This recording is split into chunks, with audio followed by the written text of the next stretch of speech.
안녕하세요. 전기기능사 시험. 특히 이론 부분 혼자 공부하시다 보면 좀 막막할 때 있으시죠? 네, 많죠. 정보는 넘쳐나는데 뭘 봐야 할지. 맞아요. 그래서 오늘은 바로 그런 여러분들을 위해서 저희가 좀 맞춤 분석을 해보려고 합니다. 오늘 저희가 볼 거는요. 김성수 워터골드 킴님이 운영하시는 전기기능사 AI 학습 노트라는 네이버 블로그가 있어요. 아, 네네. 거기에 올라온 특정 문제풀이, 이건 좀 집중적으로 보려고 합니다. 어떤 문제인가요? 이게 2024년 7월 6일자 포스팅인데요. 제목이 1331회 그림에서 단자 AB 사이의 전압은 몇 볼트인가 이거예요. 아하, 전용적인 단자 전압 문제군요. 네, 맞아요. 전기기능사 필기에서 정말 자주 나오는 유형이죠.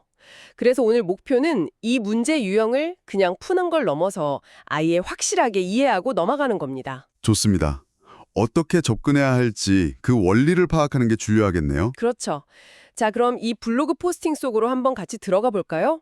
계산 과정의 핵심이 뭔지, 또 이게 왜 중요한지 한번 깊이 있게 얘기 나눠보죠. 네, 좋습니다. 자, 블로그 포스팅 핵심 질문이요. 아주 간단해요.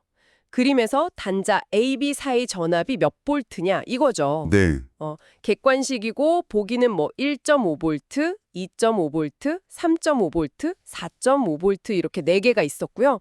아마 시험 준비하시는 분들은 딱 보면 아, 그거 하실 거예요. 네, 그렇죠. 워낙 자주 보니까요. 포스팅에서는 이 A에서 B 사이 전압, 이걸 이제 VAB라고 하죠. 네, VAB. 이걸 구하는 식으로 VAB는 1.5 플러스 3 플러스 1.5 플러스 마이너스 1 플러스 마이너스 2 이걸 딱 제시했어요. 식이 바로 나왔군요. 네. 근데 여기서 좀 아쉬운 게 저희가 지금 그 블로그에 있는 그림, 그러니까 회로도를 직접 볼 수는 없어요. 아, 회로도 없이 식만 보고 분석해야 하는 상황이군요. 네, 근데 오히려 괜찮습니다. 이 식 자체에 집중해서 이 숫자들, 이 더하고 빼는 게 도대체 무슨 의미인지 그걸 파헤쳐보는 게 오늘의 미션이니까요. 맞습니다. 어떻게 보면 그게 더 본질에 가까울 수도 있겠네요. 회로도가 있으면 그림 해석에 먼저 신경 쓰게 되니까요. 그렇죠. 이 식이 바로 실말인 거죠. 네, 이 식 1.5 플러스 3 플러스 1.5 플러스 마이너스 1 플러스 마이너스 2 이걸 좀 자세히 들여다보면 되게 흥미로운 점이 있어요. 어떤 점이죠? 그냥 보면 숫자 여러 개 순서대로 더하고 빼고 하는 뭐랄까 아주 단순한 형태잖아요. 네, 그냥 산수 같아요. 그렇죠. 근데 왜 어떤 건 플러스고 어떤 건 마이너스일까요? 이게 핵심이거든요. 아, 부호가 다르네요. 네. 이걸 이렇게 한번 상상해 보세요. 우리가 A라는 지점에서 출발해서 B라는 지점까지 어떤 정해진 길을 따라 걸어간다고요. 네, 그럼 가다 보면 언덕도 만나고 내리막길도 만나겠죠? 그렇죠. 오르막도 있고 내리막도 있고. 바로 그거예요. 전압이 높아지는 구간, 이걸 전압 상승이라고 하는데 그건 플러스 값으로 기록하는 거예요. 오르막길처럼요. 아, 오르막길은 플러스. 네, 반대로 전압이 낮아지는 구간, 전압 강화라고 부르는데 이건 마이너스 값으로 기록하는 거죠. 내리막길처럼요. 아하, 내리막길은 마이너스군요. 그렇죠. 그래서 이 식에 있는 플러스 1.5볼트, 플러스 3볼트, 플러스 1.5볼트는 전압이 올라가는 오르막 구간들이고 마이너스 1.5볼트랑 마이너스 2볼트는 전압이 내려가는 내리막 구간들이라고 볼 수 있는 거예요. 오, 비유가 아주 그냥 이해가 확 되는데요. 네, 이렇게 길 따라서 만나는 모든 전압 변화, 즉 오르막 내리막 높이를 다 더하고 빼면 출발점 A하고 도착점 B 사이의 최종적인 전압 차이, 그러니까 전체 고도 차이를 알 수 있게 되는 거죠. 와, 복잡해 보이는 회로 문제가 결국 이런 간단한 원리로 풀리는 거군요. 네, 전기 회로 분석의 아주 기본 중의 기본 원리입니다. 아, 그 오르막길, 내리막길 비유 정말 좋네요. 훨씬 직관적이에요. 그러니까 VAB라는 게 A에서 B로 가는 동안 겪은 전압 변화를 다 합친 거다. 이 말씀이시죠? 정확합니다. 총 변화량인 거죠. 그러면 이 계산 한번 마무리 지어볼까요? 블로그에서도 단계별로 계산을 했던데요. 네, 한번 해보시죠. 먼저 1.5 더하기 3 하면 4.5. 네, 거기에 또 1.5를 더하면 6.0이 되고요. 그렇죠. 그 다음엔 1.5를 빼니까 다시 4.5가 되네요. 네, 4.5. 그리고 마지막으로 2를 빼면 최종적으로 2.5가 나옵니다. 네, 2.5V. 자, 2.5V. 이거 아까 봤던 객관식 보기 2번이랑 정확히 똑같네요. 맞습니다. 딱 떨어지죠. 네. 근데 이제 여기서 이제 궁금한 게 생겨요. 계산 자체는 뭐 더하기 빼기니까 간단한데 도대체 왜 어떤 값은 더하고 어떤 값은 빼는 걸까요? 특히 저 마이너스 값들, 마이너스 1.5V랑 마이너스 2V, 이게 실제 회로에서는 구체적으로 어떤 상황일 때 저렇게 마이너스가 붙는 건가요? 아주 좋은 질문이십니다. 바로 그게 이 문제, 아니 이런 유형의 문제를 제대로 이해했느냐를 가르는 지점이에요. 네. 저희가 지금 회로도가 없으니까 이것 때문입니다라고 딱 잘라 말할 순 없어요. 하지만 가능한 시나리오들을 충분히 생각해 볼 수 있죠. 예를 들면 어떤 게 있을까요? 예를 들어서 그 플러스 1.5V나 플러스 3V 같은 양수값들은요. 아마도 우리가 가는 경로 방향, 그러니까 A에서 B로 가는 방향이랑 같은 방향으로 연결된 전화번일 가능성이 높아요. 전화번이요? 건전지 같은 거요? 네, 맞아요. 건전지나 뭐 전원 공급 장치 같은 거요. 그런 걸 지나가면서 전압이 뿅 하고 올라가는 거죠. 그걸 플러스로 표시한 거고요. 아하. 반면에 음수값 마이너스 1.5V랑 마이너스 2V는 경우가 좀 더 다양할 수 있어요. 어떤 경우들이 있죠? 가장 흔한 건 저항 때문입니다. 회로에 전류가 흐를 때 저항을 지나가면 그 유명한 ohm의 법칙 있잖아요. 네. V는 IR. 네, V는 IR. 그거에 따라서 전압이 떨어져요. 이걸 전압 강화라고 하죠. 만약 우리가 정한 경로 A에서 B로 가는 길이 전류가 흐르는 방향이랑 같다면 저항에서 전압 강화가 생기니까 우리 계산에서는 마이너스 값으로 나타나는 거예요. 아, 저항을 지나면 전압이 떨어지니까 마이너스? 그렇죠. 또 다른 가능성도 있어요. 전압원이 있기는 한데 우리가 가는 방향이랑 반대로 연결된 거예요. 건전지를 거꾸로 끼운 것처럼요? 네, 맞아요. 딱 그런 상황이죠. 그러면 그 전압원을 지날 때 오히려 전압이 뚝 떨어지거든요. 이것도 마이너스 값으로 계산에 반영되는 거죠. 아, 저항 때문일 수도 있고 전압원이 거꾸로 연결됐을 수도 있고 여러 가능성이 있군요. 네, 중요한 건 뭐냐면 이 식 1.5 플러스 3 플러스 1.5, 1.5, 2 자체가 이미 그 회로도의 모든 정보를 해석해서 나온 결과물이라는 거예요. 아, 이미 분석이 끝난 결과다. 그렇죠. A에서 B로 가는 특정 경로를 따라갈 때 순서대로 이런 전압 변화들을 만납니다 하는 목록으로 이미 변환된 결과라는 거죠. 각 숫자의 부호, 플러스냐 마이너스냐는 그 회로에 있는 부품 종류, 연결 방향, 그리고 전류 방향 같은 걸 다 종합적으로 고려해서 결정된 거고요. 아하, 그러니까 이 식은 이미 회로 분석이 다 끝난 다음 단계이고 우리는 그 결과를 가지고 최종 전압 차이만 계산하는 연습을 한 거군요. 맞습니다. 만약 회로도가 있었다면 아마 저항값이 얼마고 전류가 얼마고 전압원은 어느 방향인지 이런 걸 보고 저식을 직접 세우는 것부터 시작했겠죠. 와, 이게 전기 기능사 시험에서 왜 중요한 유형인지 이제 좀 알 것 같아요. 단순히 계산만 잘하냐가 아니라 회로를 보고 해석하는 능력까지 간접적으로 물어보는 거네요. 정확합니다. 그리고 이런 문제 유형에서 특히 혼자 공부하시는 분들이 제일 많이 하는 실수가 뭔지 아세요? 뭘까요? 계산 실수. 바로 부호 실수예요. 부호. 아까 그 플러스 마이너스요? 네. 어느 지점에서 전압이 올라가는 건지 내려가는 건지 그걸 판단하는 과정에서 헷갈리거나 아니면 계산하다가 플러스를 마이너스로 잘못 쓰거나 하는 경우가 정말 많아요. 저도 경험 있어요. 분명 다 안다고 생각했는데 답이 다르게 나오고 하는 게 헷갈리기 쉽거든요. 그래서 이런 기본적인 문제 유형을 통해서 부호를 정확하게 판단하고 또 체계적으로 계산하는 연습을 반복하는 게 아주 중요합니다. 네.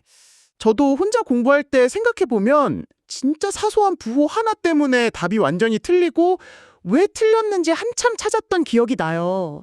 옆에서 누가 여기 부호 틀렸네 해주면 금방 알 텐데 혼자서는 그 작은 실수를 찾는 게 진짜 어렵거든요. 맞아요. 그래서 이 블로그 포스팅처럼 풀이 과정을 명확하게 보여주는 자료가 독학하시는 분들한테는 정말 소중한 거죠. 네, 정말 그런 것 같아요. 그리고 이 문제풀이 능력이 중요한 이유가 또 있어요. 이게 단순히 시험 합격하고 끝나는 게 아니거든요. 아, 실무랑도 관련이 있나요? 그럼요. 실제 전기 실무와도 아주 직접적으로 연결됩니다. 예를 들어서 전기 설비를 점검하거나 고장 진단을 할 때 특정 두 지점 사이의 전압을 재보는 건 아주 기본적인 작업이에요. 네, 테스터기로 재보죠. 그렇죠. 근데 그때 이론적으로 얼마의 전압값이 나와야 정상인지 계산할 줄 알아야 실제 측정한 값이랑 비교해서 이게 문제가 있구나 또는 정상이구나를 알 수 있겠죠. 아하, 그렇네요. 기준값을 알아야 비교를 하니까. 네, 이런 기초적인 계산 능력이 탄탄해야 나중에 더 복잡한 회로를 분석하거나 뭐 설계를 하거나 할 때 필요한 기본기가 딱 갖춰지는 셈입니다. 와, 시험과 실무 양쪽 모두의 중요한 기본기다. 이 말씀이시군요. 바로 그겁니다. 아, 근데 흥미로운 점이 또 있어요. 이 블로그 포스팅이 그냥 이 문제 풀이만 딱 보여주고 끝난 게 아니더라고요. 또 뭐가 있었나요? 포스팅 아래쪽에 보니까 참고라고 해서 링크가 여러 개 달려 있었어요. 아, 참고자료 링크요? 네, 예를 들면 뭐 회로이론 3장, 쉽게 회로의 전압, 전류 구하기라던가 오매 법칙이란 무엇인가? 뭐 전류, 전압, 저항 계산하기 이런 다른 블로그나 티스토리 게시물 링크들이 쭉 있더라고요. 아, 관련 개념들을 더 찾아볼 수 있게 연결해줬군요. 네. 심지어 디기키라고 그 유명한 전자부품 파는 회사 있잖아요. 네네, 알죠. 거기 웨브사이트에 있는 오매 법칙 계산기 링크까지 걸어놨더라고요. 이 저자분 김성수님은 왜 이런 링크들을 같이 달아놨을까요? 그건 아마 이 포스팅을 쓴 분이 독자들, 그러니까 공부하는 사람들의 학습 과정을 되게 깊이 생각했다는 증거 같아요. 학습 과정을 생각했다. 네. 단순히 문제 하나 풀어주고, 자, 답은 2.5V입니다. 끝. 이게 아니라 이 문제가 전기 이론이라는 더 큰 지식체계 안에서 어떤 위치에 있는지 보여주려고 한 거죠. 아, 이 문제가 동떨어진 게 아니라 다른 개념들과 연결되어 있다는 걸 보여주려고. 그렇죠. 즉, 우리가 방금 분석한 이 VAB 계산법이 뭐 하늘에서 뚝 떨어진 특별한 기술이 아니고 회로 이론의 기본 원리들, 특히 아까 잠깐 언급했던 오매 법칙, V는 IR이나 또 키르이호프의 전압 법칙이라고 있거든요. KBL이요? 네, 뭐냐면 회로 안에서 어떤 닫힌 경로 루프를 한 바퀴 돌면 전압 변화의 합이 0이 된다거나 혹은 두 지점 사이의 전압 차이는 그 경로를 따라가는 동안에 전압 변화의 합과 같다는 법칙이에요. 우리가 지금 한 계산이 사실 KBL의 한 형태거든요. 아, 우리가 한 계산이 키르이호프 법칙이랑 관련이 있는 거군요. 네, 아주 깊게요. 이런 근본적인 개념들 위에 이 문제풀이가 세워져 있다는 걸 알려주려고 링크들을 건 거라고 봅니다. 와, 그렇군요. 독학하는 입장에서는 이런 연결고리를 아는 게 정말 중요해요. 왜냐면 어떤 문제를 풀다가 막혔을 때 그 문제 자체만 막 파고드는 게 아니라 아, 이게 혹시 오매 법칙 개념이 부족해서 그런가? 아니면 전압 상승이랑 강화 개념을 다시 봐야 하나? 하고 관련 기본 개념을 다시 찾아보거나 복습할 수 있도록 안내해 주는 거니까요. 길을 잃지 않게 도와주는 거네요. 그렇죠. 그리고 그 DKK 계산기 링크는 아마도 이런 기본적인 계산은 이렇게 도구를 쓸 수도 있지만 그래도 원리는 꼭 이해해야 합니다. 라는 메시지를 간접적으로 주는 걸 수도 있고요. 아, 일리가 있네요. 네, 학습 자료를 그냥 받아먹기만 하는 게 아니라 스스로 좀 더 찾아보고 연결 지으면서 공부할 수 있도록 돕는 그런 장치라고 볼 수 있겠습니다. 그렇군요. 단순한 문제풀이 포스팅인 줄 알았는데 그 안에 학습자를 위한 배려가 많이 담겨 있었네요. 혼자 공부하는 사람들한테는 이런 연결과 맥락을 짚어주는 게 정말 큰 힘이 되거든요. 맞습니다. 그럼 오늘 저희가 나눈 이야기들을 한번 정리해 볼 시간이 된 것 같습니다. 오늘 저희는 김성수님의 전기기능사 AI 학습 노트 블로그에 소개된 단자 AB사의 전압 계산 문제를 아주 깊이 있게 들어가 봤습니다. 네, 오늘 분석의 핵심 다시 한번 짚어보죠. 전기 회로에서 두 지점 사이의 전압 차이, VAB를 구하는 건요. 기본적으로 A에서 B까지 정해진 경로를 따라가면서 만나는 모든 전압 상승 그리고 전압 강화를 순서대로 더하는 과정이라는 걸 확인했습니다. 네, 오르막길 내리막길처럼요. 그렇죠. 그 과정에서 제일 중요한 건 뭐다? 바로 각 전압 변화의 부호를 정확하게 판단하는 거였죠. 플러스냐 마이너스냐. 맞아요. 부호 실수. 네. 블로그에 나온 식 1.5 플러스 3 플러스 1.5 플러스 마이너스 1.5 플러스 마이너스 2는 바로 이 원리를 적용한 결과였고요. 네, 저희는 이 계산 1.5 플러스 3 플러스 1.5, 1.5, 2가 어떻게 2.5V라는 답으로 딱 떨어지는지 확인했고 더 나아가서 각 숫자랑 부호가 실제 회로에서는 어떤 의미를 가질 수 있는지. 네. 저항 때문인지 전압원 때문인지 같은 것들이요? 네, 그리고 왜 이런 유형의 문제가 전기 기능사 시험뿐만 아니라 실제 현장 실무에서도 중요한 기본기가 되는지에 대해서도 이야기를 나눴습니다. 그렇죠. 특히 혼자 공부하시는 분들이 자주 하는 부호 실수 같은 어려움을 생각해 보면서 체계적으로 접근하는 게 얼마나 중요한지도 다시 한번 강조했고요.